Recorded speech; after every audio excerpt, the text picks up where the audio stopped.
অপরূপ সৌন্দর্যের নীলাভূমি এ দেশ বিশ্বের সবচেয়ে নিচু দেশ। পর্যটনের জন্য বিখ্যাত এ দেশের সমুদ্রপৃষ্ঠ থেকে সর্বোচ্চ উচ্চতা মাত্র 2.3 মিটার এবং গড় উচ্চতা মাত্র 1.5 মিটার। সো হে এভরিওয়ান, আসসালামু আলাইকুম। বলছিলাম মালদ্বীপের কথা।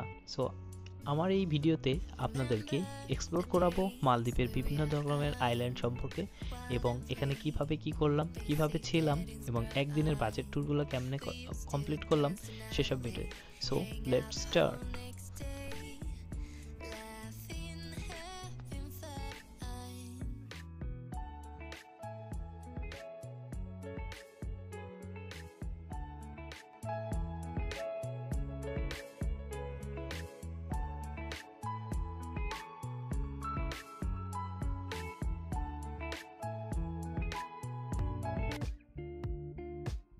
তারপরে এয়ারলাউন্স অ্যাক্সেস করার জন্য এমটিপি এয়ারলাউন্সে যাই। আমাদের বোর্ডিং পাস কমপ্লিট হয়ে যায় এবং আমাদের ইমিগ্রেশন কমপ্লিট হয়। ইমিগ্রেশন কমপ্লিট করার যে ক্ষেত্রে আপনারা যদি সিঙ্গেল হয়ে থাকেন অবশ্যই সবগুলো ডকুমেন্টস নিয়ে আসবেন। যেমন আমাকে প্রশ্ন করেছিল আমি স্টুডেন্ট কিনা, সো আমাকে স্টুডেন্ট ইউনিভার্সিটির কার্ড দেখাতে হয়েছিল। অ্যান্ড দেন আমরা 8:30টার সময় আমাদের ফ্লাইটটা রেডি হয় অ্যান্ড ফ্লাইট দিয়ে আমরা যাচ্ছিলাম। আসলে মালদ্বীপের ফ্লাইটসে অনেক প্রবাসী ভাইয়েরা থাকে, সো আমরা প্রবাসী ভাইদের সাথেই মজা করতে করতে গেছিলাম। সো এটা আসলেই ভালো। আর এখানে যে বিষয়টা সেটা হচ্ছে যে আকাশটা এত সুন্দর ক্লিয়ার লাগছিল যে আমাদের ফ্লাইটটাতে কোনো রকম কোনো প্রবলেম হয় নাই। ইউএস বাংলা ফ্লাইটে গিয়েছিলাম এবং তাদের সার্ভিস অলমোস্ট খুব ভালো ছিল। অ্যান্ড আস্তে আস্তে ক্লাউডি ওয়েদার নিয়ে আমরা মালদ্বীপের দিকে চলে আসি এবং মালদ্বীপের সমুদ্র দেখতে পাওয়ার পরে আসলে নিজেদের আবেগ প্লাস হচ্ছে আমরা আসলে আল্লাহর কাছে এত শুকরিয়া জ্ঞাপন করছিলাম যে এত সুন্দর একটা ভিউ আমরা পাবো। দেন এয়ারপোর্টের কাজ শেষ করে আমরা চলে আসি আমাদের বোটে, যেখান থেকে আমাদের 1:30-এ নিয়ে যাওয়ার কথা। সো আমরা সেখানে চলে আসি মালদ্বীপের সময় 1:30 এবং এখান থেকে আমরা আসার পরে আমরা আস্তে আস্তে আমাদের বোটটা ছেড়ে দেয় এবং নীল পানিটা দেখলে এত সুন্দর এবং এত ফিলসটা পাবেন সেটা হচ্ছে যে এখানে এত সুন্দরভাবে মানে আল্লাহর সৃষ্টি, যেমন নীল পানি, ঢেউ, সব কিছু যেন একটা অপরূপ সৃষ্টি। সো আস্তে আস্তে আমরা মালে সিটিতে গেছিলাম। সো সামনে হচ্ছে আমাদের মালে শহর। এটাতে হচ্ছে ওদের যে শহর, এখানে ব্যাংক প্লাস হচ্ছে ওদের শপিং মল, সব ধরনের সব কিছুই এখানে আছে। সো তারা এখানে টোটাল একটা আইল্যান্ডের উপরে সব কিছু রেডি করেছে। সো এইটা দেখতে না আসলেই এমনভাবে মনে হয় যে আসলে একটা পানি, একটা দ্বীপের উপরে এত কিছু সৃষ্টি। দেন আস্তে আস্তে আমরা চলে যাই আমাদের গন্তব্যের দিকে। আমাদের বোট তারপরে একটা 10 মিনিটে তারপরে কিছুক্ষণ পরে ছেড়ে দিয়েছিল এবং এই যে ব্রিজটা দেখতে পাচ্ছেন এটা এয়ারপোর্ট আর মালে শহরের মধ্যে কানেক্টেড করে দিয়েছে। সো এখানে যে বিষয়টা সেটা হচ্ছে যে এই ব্রিজটা বা এই সেতুটা টোটালি মালে সিটিকে কানেক্টেড করে দিয়েছে, যেন এয়ারপোর্ট থেকে যারা মালে যায়, হুনু মালে যায়, বিভিন্ন ধরনের সিটি আছে সেই সিটি কানেক্টেড করা। এই একটা জায়গাতেই দেখলে বোঝা যায় যে এটার সাথে এটা শহরের সাথে কানেক্টেড। এবং আমাদের আস্তে আস্তে যাওয়ার পথে আমরা যে বিষয়টা দেখলাম যে মেঘ আকাশে ছিল এবং ওই পাশটাতে বৃষ্টি হচ্ছিল। এখান থেকে দেখা যাচ্ছিল যে বৃষ্টি হয়, এই পাশে অ্যাকচুয়ালি আবার মেঘ। সো সব কিছু মিলে আমরা পৌঁছে যাই আমাদের আইল্যান্ড মাফুসিতে। আমরা ছিলাম মাফুসিতে এবং আমাদের হোটেল ছিল আইকম মেরিনা। সো আস্তে আস্তে আমাদের সব কিছু লাগেজ টাগেজ তারা নিয়ে নেওয়ার পরে আমরা আমাদের হোটেলের দিকে চলে যাই এবং হোটেলের কাজ শেষে হোটেলের সামনে যাওয়ার পরে দেখতে পাই এরকম আসলে অনেকগুলা পাখি। সো এই পাখিগুলো অনেক কিউট। দেন আস্তে আস্তে আমরা হোটেলে প্রবেশ করি, হোটেলে ওয়েলকাম ড্রিঙ্কস দেয় অ্যান্ড এইটাই আসলে দেন আমি আবার বের হয়ে চলে যাই আসলে দেখতে চাই আসলে সমুদ্রটা কত সুন্দর। তো এই আস্তে আস্তে অনেক সানি ছিল অ্যান্ড দেন আমরা নেক্সট ডে স্টার্ট করি। আসলে এখানে সব কিছুই এক্সপেন্সিভ এতই যে সব কিছু কিনে খেতেও অনেক কষ্ট। যেমন এইটা হচ্ছে এইখানকার আদালত। সো এই আদালতটা আসলে দেখতে এরকম মনে হয় যে যেমন পঞ্চায়েত থাকে না গ্রামে, যে আদালতগুলো থাকে সেই আদালতের সেম ওয়াইজ। সো এটা হচ্ছে একটা আদালত। অ্যান্ড দেন আমরা এই সল্ট বিচ ট্যুরিস্টে আসি এবং এখান থেকে এক বাংলাদেশি ভাই ছিল। সো এখানে আসার জন্য আমরা ডে ল্যাং প্যাকেজ নিই, যে একদিনের জন্য এত এবং একদিনের জন্য 1 ঘন্টার জন্য। আপনি চাইলে এখানে প্রাইভেট নিতে পারেন অথবা আপনি গ্রুপ ওয়াইজ করতে পারেন। সো গ্রুপ ওয়াইজ করলে সবচেয়ে বেটার হয়। এখানে যে বিষয়গুলো আছে, এখানে অনেকগুলো অ্যাক্টিভিটিস আছে, আপনারা চাইলে এগুলো নিতে পারেন। সো এগুলোর জন্য আপনারা যদি আমাকে বলে যান, আমি আপনাদেরকে হেল্প করাবে যে কোথায় অ্যাকচুয়ালি গেলে এইগুলো করতে পারবেন। সো এই হচ্ছে মূলত বিষয়। অ্যান্ড নেক্সট ডে শুরু হয় আমার সাথে। হে এভরিওয়ান, সো প্রথম দিন আর আজকে স্কুবা করতে যাব। সো গন্তব্য স্টার্ট। সো হাই, এই তো ইটস সানি ডে আর প্রচুর রোদ এখানে। দেখা যাক স্কিনের কি অবস্থা হয়। শুনছি এখানে নাকি আইলে সবাই সাদা হয়ে যায়, তো আমিও আসলাম দেখি সাদা হইতে পারি কি না। আর ওই যে সবাই স্কিন কেয়ার করে, অ্যাকচুয়ালি ওইখানে প্যারাসেলিং চলতেছে, প্যারাসেলিংয়ের প্ল্যানও আছে। So let's see.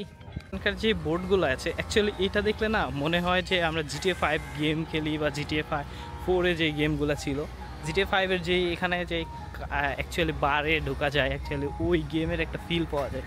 সো এইটা না অনেকটা একটু এখানকার পানি, সো এই পানিতেই আমরা অ্যাকচুয়ালি থাকবো। So let's see.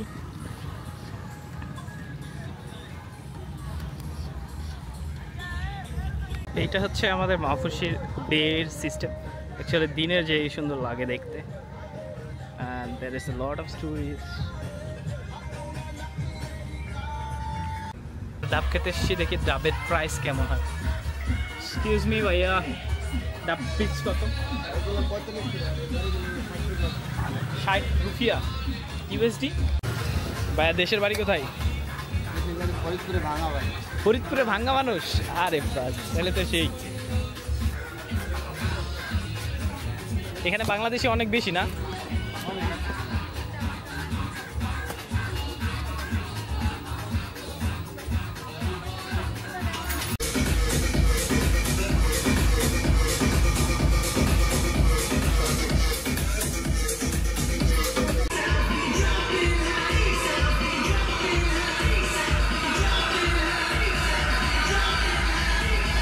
সো আমাদের অ্যাকচুয়ালি স্কুবা যেতে বলেছে একটাই, এই কারণে আমরা আমাদের অপোজিট সাইডে, এইখানে অ্যাকচুয়ালি টোটাল 1 কিলোমিটারের মতন এরিয়া এই টোটাল মাহফুশি আইল্যান্ড। সো আমরা মাহফুশি আইল্যান্ডই আছি।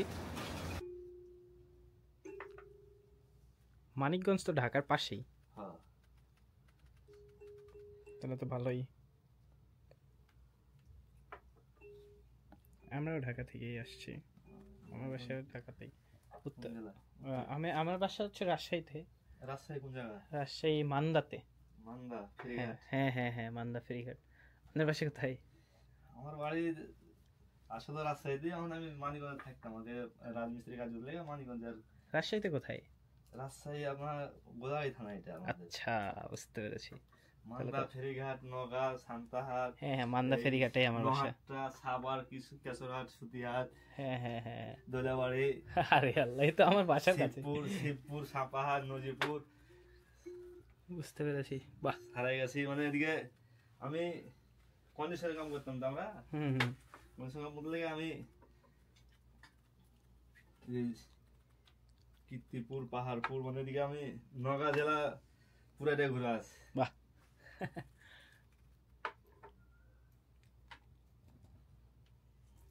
মানে নিজে আমি বাংলাদেশে কন্ডিশনের কাম নিজেই রেখে মানে লোকজন খারাইতাম। তো এখানে কতদিন ধরে আছেন? নিয়ে না আসা অল্প দিন হলো, 4 মাস। ও, কলিং তো শুনছিলাম বন্ধ। ওই যে যখন খুললো না, হ্যাঁ হ্যাঁ হ্যাঁ। ছোট ভাই থাকতো তো। ও আচ্ছা। এই দোকানে ছোট ভাই থাকে। ছোট ভাই ছুটিতে গেছে, 1 মাসের ছুটিতে। এই 2 তারিখে আসবে। 3 তারিখে গেছে, 2 তারিখে এসে পড়বো। তাহলে তো খুবই ভালো। মানে ছোট ভাই থাকে 8 বছর থেকে। এখানে আপনাদের বেতন কেমন আসে? বেতন ভাই সেরকম না, অন্যান্য রাষ্ট্র হিসেবে নিয়ে খরচটা বেশি। হ্যাঁ, এটা অনেক খরচ বেশি। 1 কাপ চা খেতে দিলে, রং চা খেলে ধরেন 10 টাকা। হিসাব করেন, একটা সিগারেট হলে বাংলাদেশে একটা সিগারেট বাংলাদেশে 5 টাকা নেন, একটা সিগারেট দিলে নর্মালটা 6 টাকা। বুঝতে পেরেছি। সো এরপরে আমরা আসলে আমাদের স্কুবা করার জন্য আমরা রেডি হয়ে যাই, এবং এই ইকুইপমেন্টগুলো আমাদেরকে দেওয়া হয় এবং এগুলো পরে অ্যাকচুয়ালি পানির নিচে যেতে হবে। সো এখানে যেটা বিষয় সেটা হচ্ছে যে আমাদেরকে বলে দেওয়া থাকে যে আপনারা এই ড্রেসগুলো পরে নামবেন, তাহলে পানির প্রেশারটা কম হবে। এরপরে আস্তে আস্তে আমরা আছে যে আমাদের এই বোটটা রেডি হয়ে যায় এবং আমাদের এটাকে নিয়ে যাবে এক সমুদ্রের মাঝখানে, এবং সেখানে নিয়ে যাওয়ার পরে আমাদেরকে অ্যাকচুয়ালি পানির গভীরে নিয়ে যাবে। সো আসলে আমরা রেডি হচ্ছিলাম, যে প্রস্তুতি নিচ্ছিলাম। আমাদের সাথে টোটাল 4 থেকে 5 জন ছিল, টোটাল আরও দেশের বাইরের ছিল। সো অনেকেই আসলে স্কুবা করতে চায় না, ভয় পায় আসলে পানির এত গভীরে নিচে যাওয়া আসলে একটা রিস্ক বিষয়। সো তারা তো গান ছাড়িয়ে দেয় আসলে, সমুদ্রের পৃষ্ঠে এরা থাকেই এগুলা নিয়ে। সো আসলে মিউজিক তাদের একটা লাইফের একটা অংশ। তো এরপরে আমরা ওয়েট করছিলাম যে কিভাবে কি করব, অ্যান্ড দেন আমাকে রেডি করা হচ্ছিল, আমি রেডি হয়েছিলাম। আসলে নিজেও ভয় পেয়েছিলাম, এবং নিচে যাওয়ার পরে দেখে ওয়াও কত সুন্দর দৃশ্য। সো এগুলাকে বলা হচ্ছে নিমো ফিশ। দেন আসলে আমার যে পকেট থ্রি অসমো ছিল, অ্যাকচুয়ালি আমি ওটা নিয়েই নামছিলাম, এবং ক্লিয়ারলি অ্যাকচুয়ালি পাচ্ছিলাম না সব কিছু। তারপরেও নিজেকে যতটুকু এক্সপ্রেস করার ট্রাই করেছি, এবং আসলে অনেকটা গলা শুকিয়ে যাওয়ার মতো অবস্থা, এবং কি বলবো আসলে পায়ে পানি এত গভীরে নামার পরে বোঝা গেল যে আসলে আল্লাহর সৃষ্টি কত সুন্দর। আসলে আমরা পানির উপরেই দেখি, আমাদের সাথে অনেকেই ছিল, যে 5 জন টোটাল নেমেছিল, এবং তারা এখানে বিষয়টা হচ্ছে যে আপনি যদি একা নামতে চান সেটাও পারবেন, আপনি যদি কাপল হন সেটাও করতে পারবেন। সো ওদের রেসপন্সিবিলিটি অনেক সুন্দর, এবং তারা সুন্দর করে সবকিছু অর্গানাইজ করে, এই জিনিসটা আসলে অনেক সুন্দর।